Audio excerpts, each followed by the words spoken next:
Alam niyo ba yung simple lang ang pangarap mo sa buhay? Yung tipong gusto mo lang ng tahimik na gabi, maayos na tulog, tapos fresh na hangin sa umaga.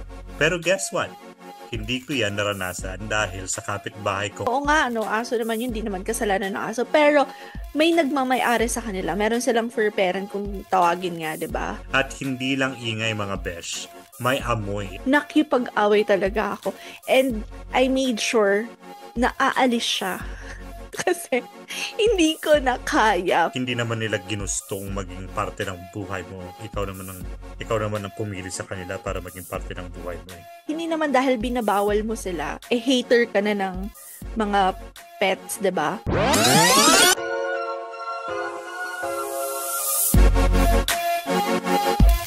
Good day, everyone. Welcome to our new episode of the Group Chat Podcast, the show that talks about life, friendship, and everything nice. I am A, the mysterious brother of all. This is the explicit Bessie. Hello! Hello. How are you? I'm good. How are you? Well, as you can see, I just woke up. Huh? Talaga ba? Kasi niya filter yan eh. I'm excited for today's story. Sana Ay, kasing, story ba? Char. yeah, Story pala. sana Talaga. kasing funny nung last time. Hopefully. Feeling ko naman matatawa ka. Kasi nung binasa ko to kanina, Natawa while ka. wait, while waiting. Parang, parang ako talaga yung naghintay. Ako yung nagpahintay. Oo, yung last week nakakatawa siya. Pero syempre, medyo masakit din yung sitwasyon niya kasi hindi niya maamin sa best friend niya. Mm-mm. But that's life. Yeah. Feel ko naman alam niya naman yung ginagawa niya. Alam naman niya yung Matalino naman ginagawa. siya. Oo, alam naman niya yung Matalino naman. talagang kilalang kilala natin si Gio ha. Alam ko namang alam niya yung ginagawa niya and parang kaya naman niyang dalhin yung sarili niya at yung nararamdaman Sarili. niya. Oo, because Hmm. dun sa story niya, napaka-positive niyang tao. And talagang naapektuhan tayo sa pagka-positive niya. True. Yeah. So ano kayang Well, epekto sa atin ngayon ng story? Yun ito naman na ang nga. Ito na siya. talagang Ito malaking na siya. katanungan ngayong araw na ito. Alright. Alright? Sabi niya, Hi, ako si Ben. Not my real name at baka makilala ako ng kapitbahay kong nakakabwisit. Pero promise, lahat ng sasabihin ko legit. Alam niyo ba yung simple lang ang pangarap mo sa buhay? Yung tipong gusto mo lang ng tahimik na gabi, maayos na tulog, tapos fresh na hangin sa umaga. Pero guess what? Hindi ko yan naranasan dahil sa kapitbahay kong itago na lang natin sa pangalang Mang Tonyo. May tatlo siyang aso. Hindi ko alam kung training ba nilang maging choir o gusto lang nilang maging alarm clock ng barangay. Imagine mo, alas 3 ng madaling araw biglang tatahol lang sabay-sabay. Akala ko nga minsan may zombie apocalypse na at kami lang ang hindi updated. At hindi lang ingay mga besh. May amoy. As in, yung tipong bubuksan mo yung bintana mo at automatic parang nag-order ka ng extra large delivery ng amoy ebak at ihi. Paulit-ulit ko siyang pinakausapan. Maayos naman ako magtanong. Sabi ko, Mang Tonyo, baka naman pwedeng linisin niyo yung bakuran kasi parang may bumagsak na bomba ng ebak sa kalsada natin. Alam niyo ang sagot niya? Hayaan mo na, aso yan eh. Naiinis ako pero natawa rin. Kasi aso nga daw, edi lahat ng kapitbahay magtitiis para sa aso niya. Eh hello, ako rin tao, may ilong din ako, may tenga. So ayun, isang gabi, habang naguguhan ako kung magpapagawa ba ako ng soundproof room o lilipat na lang ako ng ibang planeta, naisip ko, baka pwede naman ako maghigante. Creative revenge lang, walang basagan ng trip. Ito na, step 1, speaker revenge. Binuksan ko yung Bluetooth speaker ko, pinatugtog ko yung recording ng malalaking aso, yung parang galing sa National Geographic, tipong pang Cerberus? Cerberus? Tama ba? Ang boses. Saktong tahol concert na naman ng 3 a.m. Boom! Nung narinig ng aso nila, biglang nagulat, tahimik, tapos nagtakbuhan. Parang nagkaroon ng instant plot twist sa concert nila. First round, panalo si Ben. Step 2, amoy for amoy. Since sila yung nagdo-donate ng amoy tae sa street namin, sabi ko, edi equalizer tayo. Bumili ako ng 1 kilong durian. Oo, durian. Yung prutas na kahit sarado pinto at bintana mo, makakasingaw pa rin sa ilong mo. Nilagay ko sa gilid ng pader nila. Ayun, 1 linggo silang mukhang nakikipaglaban sa multo ng prutas. Fair fight lang, di ba? Step 3, the grand finale. Siyempre, hindi pwedeng walang pasabog. Gabi-gabi kasi parang fiesta sa bakuran nila. Hindi lang aso, may videoke pa minsan. Kaya isang gabi, gumawa ako ng malaking sticker. Seryoso, prinin ko pa. Nilagay ko sa gate nila, bawal tumahol, zone of silence. Kinabukasan, lahat ng kapitbahay, aliw na aliw, pinicturan pa yung gate nila. Si Mang Tonyo, ayun, napahiya. And guess what? Finally, nililinis na niya yung bakuran at inayos yung mga aso. And you know what? For the first time in forever, natulog ako ng mahimbing. Walang barkada concert, walang amoy ebak, peace and quiet at last. So ayan ang kwento ng munting paggiganti ko. Sana may natutunan kayo kahit konti. Ha ha ha. Lesson, hindi mo kailangan ng suntukan o murahan para makagante. Minsan kailangan mo lang konting creativity at syempre kaunting kalokohan. Ba? Congratulations! For win. Napakatalino. For winning. For winning. Congratulations for winning. And totoo nga ang creative niya. Creative revenge. Ngayon ko lang narinig yan, creative revenge. Ako din actually. Nung binabasa ko, nabasa ko naman to last week. Mhm. Pero natatawa ako kasi sabi ko, talagang pinatulan niya yung mga aso. Sabi ko, pinatulan niya yung mga aso. Hindi naman siya sa pinatulan niya yung aso, parang more on pinatulan niya yung fur parent. 'Di ba? Kasi Sure. kung titignan mo yung story, parang ang funny, parang sasabihin mo na, oo nga, aso naman yun, di naman kasalanan ng aso. Pero may nagmamay-ari sa kanila. Meron silang fur parent kung tawagin nga, 'di ba? So, responsibility yun ng fur parent, 'di ba? True. Lalo na nakakaapekto sa kapitbahay. Like, kung umabot na yung amoy, yung ingay sa kapitbahay, ibig sabihin, grabe na. Kasi hindi na lang siya sa bahay mo eh. 'Di ba? So, Burden na ayun. siya for other Burden people. na siya. Though funny yung pagkakakwento niya, which is super like, nakakaaliw. Yung kung titingnan mo mabuti, parang hindi lang ito isang case, maraming ganyan. Hindi, yung iba pa, pag nagreklamo ka sa kanila, sila pa yung, ano mo yun, yung Galit. mayabang, galit. Parang True. talagang kailangan mo mag-adjust para sa kanila.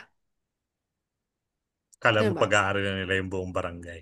Truly. Kaya, ang ganda ng pagka-handle niya because nga, yung creative revenge and hindi siya yung parang yung nagalit na parang, o yun nga, suntukan, ganyan. Though, ang pinaka first na ma-advise ko is, if hindi mo man magawa yung creative revenge, meron naman barangay, 'di ba? Hmm.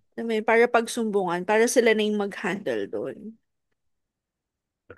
Pero kasi ang nakakainis lang dun sa for parent naman na yun. Parang wala talaga siyang sense of responsibility dun sa mga aso niya. Kasi sabi niya, hayaan mo na aso lang, aso yung mga yan. Sabi ko, nung nabasa ko yun, sabi ko, ala, hindi naman porket aso yung mga yan, hindi mo na sila kasuhin. Kasi syempre, responsibility, kaya nga sabi mo kanina, responsibility nila yun. And hindi naman Mm-mm. kayang ayusin ng mga aso yun ng sarili nila. Especially Mm-mm. yung mga dumi nila, di ba? Pero yung ingay kasi, syempre, makokontrol mo rin naman yun as a fur parent. Kailangan mo silang i-check bakit sila tumatahol ng mga ganong oras, di ba? Madaling araw na. Kahit sabihin nating um, ang tawag dito na baka for protection lang, 'di ba? Kaya tumatahol sila. But still, as a fur parent, kailangan mong i-check kasi pag tumawal lang isang ang aso ng ganong oras, it means that there is something wrong, 'di ba? Bakit Mm. hindi niya chine-check? At saka, the fact na nangangamoy na sila, like, hindi sila nililinisan, hindi rin sila inaalagaan ng mabuti.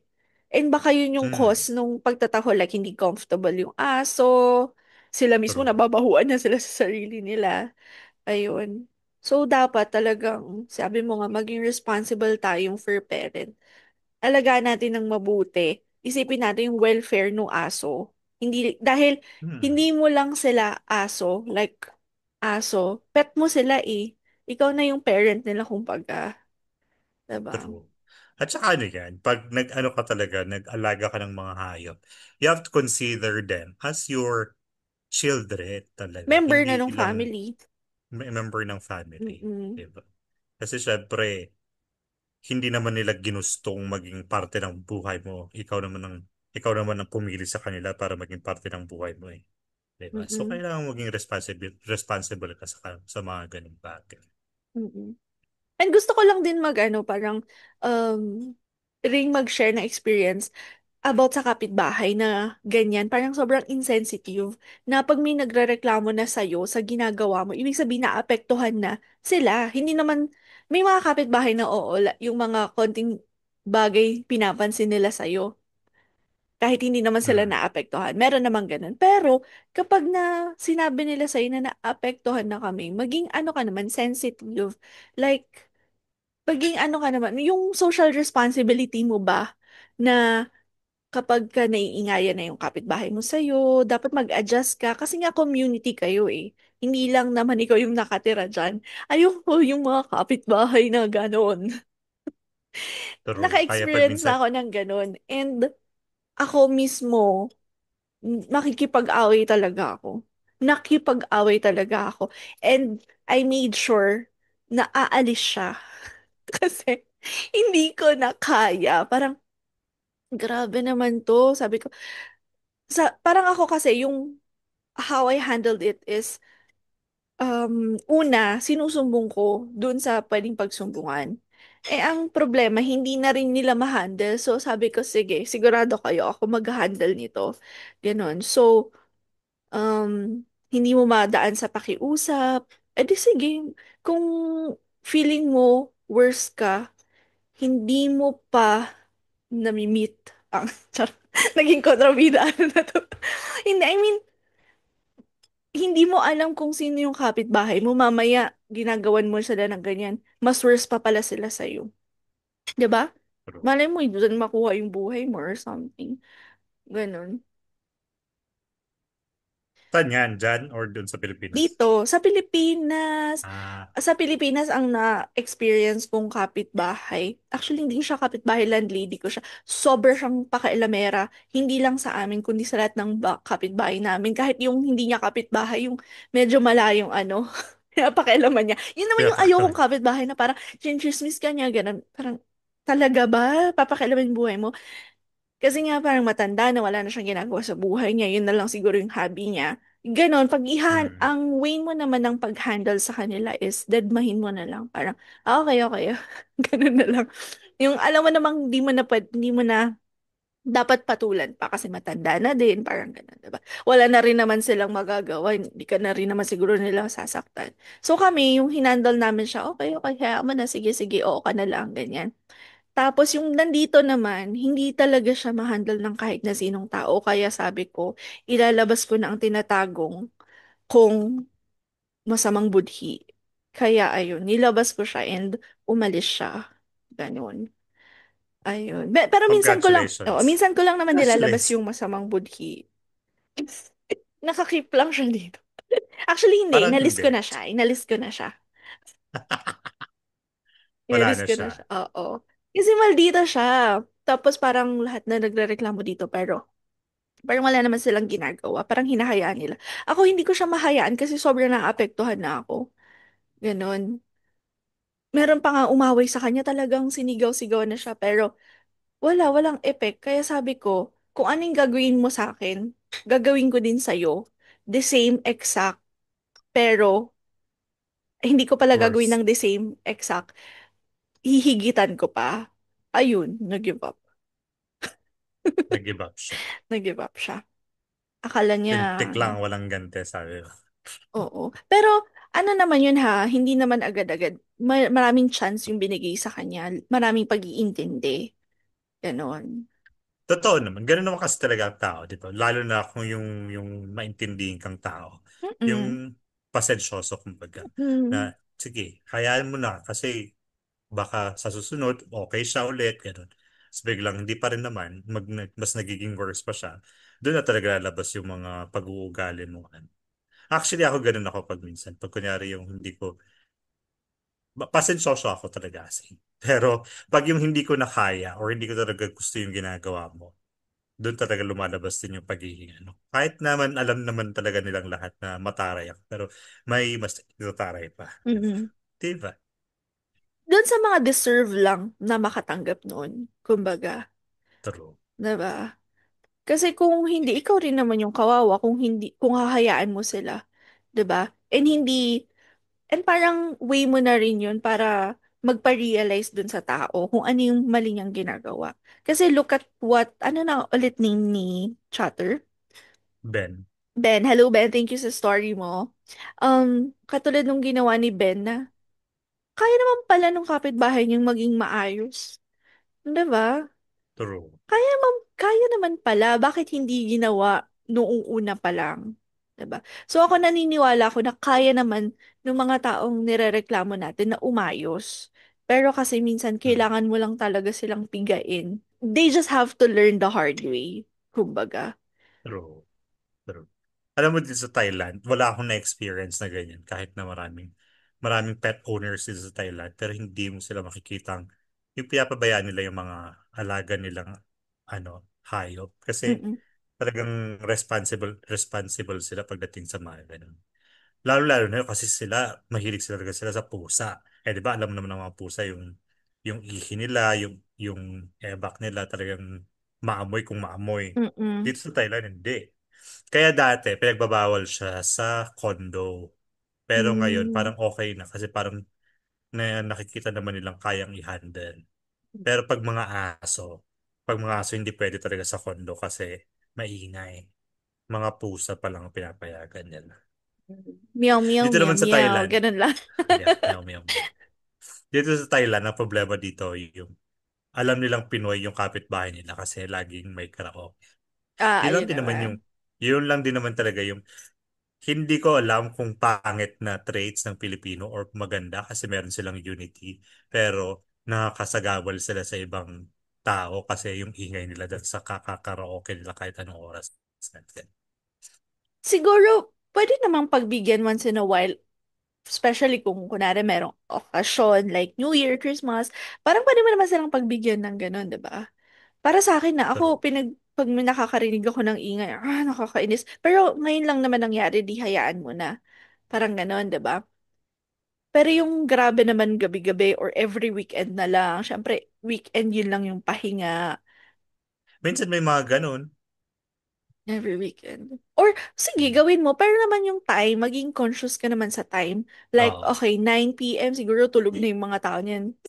Masyado ng late yon. Ikaw na yung True. mag-ano sa sarili mo. Mag-adjust. Oo, mag-adjust sa sarili mo. Yun Kasi talaga pinagbigyan eh. ka na nila eh. True. Oo. Marami lang talagang, hindi ko alam yung right term doon. Like, social responsibility mo yon. Siyempre, nakikisama ka na sa isang society ka, may mga kapitbahay ka. And meron din yung term na yun, yung parang, yung ano mo ba, yung magiging sensitive mo sa isang tao. Sige, isa-search ko yung term na yan. Pero ano lang, balik tayo sa mga fur parents na hindi lang as a neighbor. Yung mga nai-issue ngayon na pag may dog sila, ilalagay nila sa grocery cart, Hmm. na parang hindi daw Oo. siya hygienic, or kapag ka sa restaurant, like ihaharap mo talaga sila sa dining table, yung ganon. Parang hindi hin, hindi naman dahil binabawal mo sila, hater ka na ng mga pets, 'di ba? Like, Pets. you just have to consider na malay mo yung next na gagamit doon may allergic sa mga, alam mo yung sa mga pets, ganon. Or Pets. as a pet mismo, a pet at saka tao, kahit aminin naman natin, may pagkakaiba rin naman yan, di ba? When it True. comes to the hygiene. So, yun lang, yung as a fur parent, um, maging conscious ka din naman sa paano mo siya dalhin sa public, di ba? Kung Hmm. ano ba yung limitations na pwede lang gawin. Ganun. May mga restaurants naman na, okay, pwede, pero eto lang yung area. 'Diba? Maging happy na kayo dahil nabigyan naman ng area and inaalaw naman. 'Diba? Kasi Guys, sa rest, kaya dito sa amin. oo, kasi meron din naman silang customer na ayaw, 'diba? Or hindi mo rin naman alam kasi kung baka nangangagat or baka bigla na lang though merong diapers, 'diba? Ayun. Hmm. Dito sa amin, ganun kami. Meron kaming assigned na designated pala assigned. Mm, Designated area for pets lang. So mm, parang dun lang sila. Kung gusto nilang kumain, dun lang. And then, meron kaming guest before na mhm, nakalimutan niyang magdala ng kainan ng aso niya. So mm, parang humihingi siya ng bowl sa amin. Sakit na namin. So, feeling namin, yung bowl na yun is para sa kanila kasi syempre siyang humihingi, di ba? So, tapos nakita namin, pinagkakainan nung aso niya. oh my Alam mo ginawa namin? God. Chinarge. Chinarge Syempre, namin alangan kasi naman yan. hindi na siya pwedeng gamitin ng tao. Mm, Kaya sinabi ko rin doon sa mga staff ko na next time, pag manghihingi ng bowl yung guest, kailangan yung tanong kung para saan. Kasi hindi dahil ayaw natin magpahiram, because sa hygiene na din, di ba? ako gumagamit yun eh. Kaya, oh, kung sinabi niya para sa aso niya pala, di meron naman kaming Ipoprovide na iba. bowl. Oo. May bowl talaga kami for pets Ah, kasi really? siya Oh, tingnan mo yan. pet Meron naman pala. pet friendly naman yung hotel namin. Siguro na ano lang siya na nakalimutan niyang maging matalino ng oras na yun. Tsa. Ayun. So, kay Ben naman, we're happy because sabi nga namin sa'yo, congratulations for winning. Pero, For me. syempre, isa siguro sa next, para hindi ka na mas mahirapan, hayaan mo na lang yung barangay yung mag-handle nun. Kesa mag-e-effort ka True. na naman um, to make your, creative revenge, ganyan. Syempre, Revenge. durian, 1 kilo, magkano na yun? Tapos magla-loudspeak True. ka din, ikaw din, syempre, Mahal. maiingayan ka din yun na effort mo, ganyan. So, meron naman barangay. And kung hindi man masolusyonan ng barangay na yan, alisin nyo na sila dyan. Diba? Kaya parang pag minsan napapaisip, kasi tayo mga as Filipinos, mas sanay tayo sa mga sa mga yung kapitbahay yung bahay-bahay na gano'n kaysa sa condo, 'di ba? Mm, mm, mm. Pero kasi pagdating sa condo, ma-assure mo talaga na tahimik ka, Mm-mm. na na malinis na gano'n, 'di ba? Pero kasi for me, ay gusto ko itanong tuloy na for you, ano mas pipiliin mo, tumira sa condo or yung bahay na bahay pa rin? Mm, Dream ko magka-condo kasi parang feeling rich ganun. Pero sa totoo lang, 'di ba? May naka-condo, 'di ba? May condo ako ganyan. Bahay pa din eh. Bahay pa din ako. Bahay pa. Mm-mm. Though syempre hindi mo naisip, sabi mo nga, hindi mo naisipin yung security, yung mga yung mga ganong bagay kasi um meron namang magmamanage doon, pero bahay pa rin na talaga ako. Ikaw ba? Hmm. Ako, for me, pag ako lang, mas gusto ko sa condo. Mas gusto ko mag-condo because mas madali siyang i-manage. Mhm. And siguro nasanay lang din ako dito sa Thailand na most of the people, they are living in condo.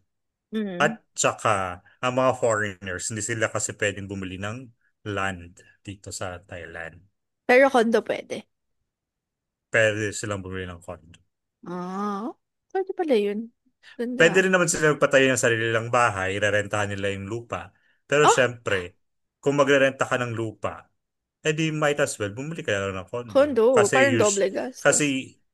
kasi usually ang terms nila for land rental is 10 years, minimum 10 years. Eh malaki na yun, Long 'di term ba? talaga. Long term talaga. Hindi, mag-asawa ka Kaya na lang ng Thai, tapos, di ba? Pinadali bigyan. mag-asawa, tapos maglupa kayo, ganyan. Di ba? Pero if ever man na ako lang sa buhay, okay lang Condo sa na akin ng lang. condo. Oo, condo na True. lang. Siguro kasi ako, inisip ko yung pamilya agad. Pero gusto ko nga rin talaga magka-condo. Ako ha, gusto ko magka-condo sa Manila. Ako din.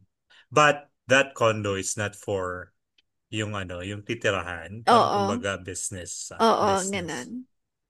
Pag sa Na pwede din. Pilipinas, mas maganda Airbnb talaga ha. ang bahay. Ako, O ayokong, Airbnb. ayokong magpa-rent ng condo na long term. Mas gusto ko siya na Airbnb para meron din akong option to stay there. Just in case na I will Mm. go there, ganyan. Diba? I Just in can block case the na view. malungkot ka. Oo nga, Malungkot. Gusto mo maboard sa pag-isa. Baguio. Well, Ayun. well, that's goals. Mm. Pero as a neighbor naman, na merong, na, as a neighbor, kung meron ka mang pet or hindi, maging socially responsible. And by that, I mean, maging conscious ka sa paligid mo. Parang sa ingay, hindi naman natin yun pwedeng totally zero ingay, 'di ba? Pero may limitation sa oras, 'di ba? At saka may limitation ng kung gaano ba kaingay, ganon. And Mm. then kung matuto tayong humingi ng pasensya kung may nagreklamo sa atin, 'di ba? Pero Parang ay huwag ganito tayong ba yun na sarcastic. oo, yung parang kunwari ay maingay yung ganito or hindi ko gusto yung amoy ng niluluto mo. Tapos, oh, sorry, ganyan. Magpasensya ka na para masaya yung community. 'Di ba? Kasi sa totoo lang, hindi naman lahat katulad ni Ben mag-handle. Yung iba bigla na lang sisigaw, bigla na lang manununtok, 'di ba? Mm. So, ang Mag-aabot. swerte lang nung neighbor na si Ben, yung kapitbahay niya. Na ganun lang yung ginawa sa kanya. Pinaramdam lang kung ano yung pinaparamdam sa kanila. So, ayun. Iwas gulo. Yeah. True. Pwede At mo saka rin ano na takutin, di din. ba? Pulis. Pulis mo. Hindi, pero kasi usually dapat barangay talaga muna. Barangay Kaya nga talaga. sabi mo kanina. Barangay talaga muna before aakyat sa police, ganun. Kung talagang hindi na ma-handle ng barangay. Oo, kasi hindi Kasi yun rin naman talaga yung ni-entertain pinaka ni true. Hindi naman pulis. i-entertain. Lalo na kung ganun lang naman yung mga cases. Hindi siya yung talagang nagkapatayan or may nangyaring di ba? Mm-mm. Wala, parang pang takot mo lang kumbaga. Huwag mo nang hintayin na na mapahamak ka pa. May Mm-mm. may magrereklamo sa'yo. Diyan sa Qatar, have tawag dito, allowed sa mga ganyan, mga condos, mga units yung may pets kayo or hindi. Oo, allowed naman. Depende kasi sa landlady mo. Kunwari, may mga landlady na hindi mag-allow, may building na... Pero sa amin allowed kasi yung sabi ko nga yung kapitbahay namin na dati, meron siyang pet na cat, ganun, Mm. na minsan umiihi sa namin, sa dito, floor mat namin. Floor. Oo. Ganun na parang, tas titingnan mo isang buong araw na hindi pa nililinisan. Parang, oh my goodness, talaga. Cute yung cat. Wala kaming problema sa cat. Cute siya. Yung owner niya, Yung, hindi cute. yung owner. Ayun. Pero okay lang naman Bakit dito. wala siyang cat litter? Meron. Pero kasi minsan, nasa loob ng room niya. Minsan iniiwan niya dito sa labas. Naiiwan dito sa labas. Ganun. Mm, Pero dito, alam mo ang strict. Ang mahirap pakiusapan yung mga Uber. Kasi naalala ko, yung kapatid ko, mayroong pinaalaga sa kanya na dog. Tapos, hindi siya susunduin, so wala silang car. Mag-Uber siya. Tapos, sobra mga 3 Uber na yung binook namin. Tapos, pag sinasabing may dog, ano, kina-cancel nila. Siguro kasi inisip mahirap nila malaking linisin. baka inisip nila malaking dog, gano'n. Eh, cute lang naman yun, maliit lang naman siya. May lalagyan naman. Baka ang iniisip nila, yung furry, kasi syempre mahirap talagang linisin pag sa loob ng sasakyan. Oo, Lalo na kung ginagamit siya for public transportation, di ba? Na may susunod pa, so kailangan nilang linisin kung may mga naiwan na fur. actually. Mm-mm. Kasi nga sabi ko, yung iba, may mga allergic. Eh, pag public, yun, use, 'di ba? Di Mm, kawawa din naman yung susunod na gagamit. Ayun, true. kailangan mo lang talagang maging, maging, kumbaga, Responsible. responsible at saka magkaroon ka ng respect and care, 'di ba? Sa taong True. nakapaligid sa'yo. And True. kung meron kang ganun, mas mas tahimik ang buhay. Meron kang ganun, hindi congratulations sa'yo. Oo. Kailangan. Meron talaga kasing mga tao na ganun, wala silang pakialam. Alam mo, naka-encounter, marami akong na-encounter na ganun na, oh, bakit siya ganito? Bakit? Talagang hindi sila pinalaki na maging, ano, yung walang pake sa ibang tao. Meron Mm. talaga eh, parang, ba't mo hinayaan na, parang, hindi ko, maraming example eh, pero sobrang na block na yung isip ko. Na bakit kaya ito hinayaan nilang, kunwari nakabukas lang, or hinayaan nilang hindi naayos. Yung gano'n.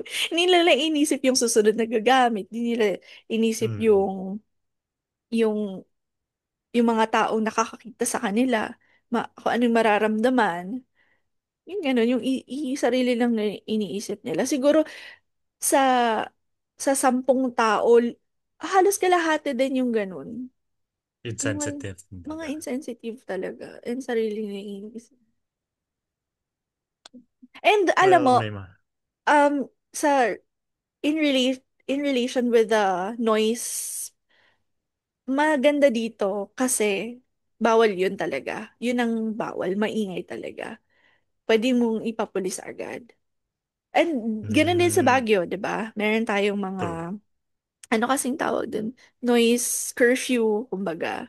Meron tayong mga curfew, ganun. Hanggang 10 p.m. Oo, mga ganun. talagang ordinance na siya para kapag ka may lumabag, pwede mo na agad, 'di ba?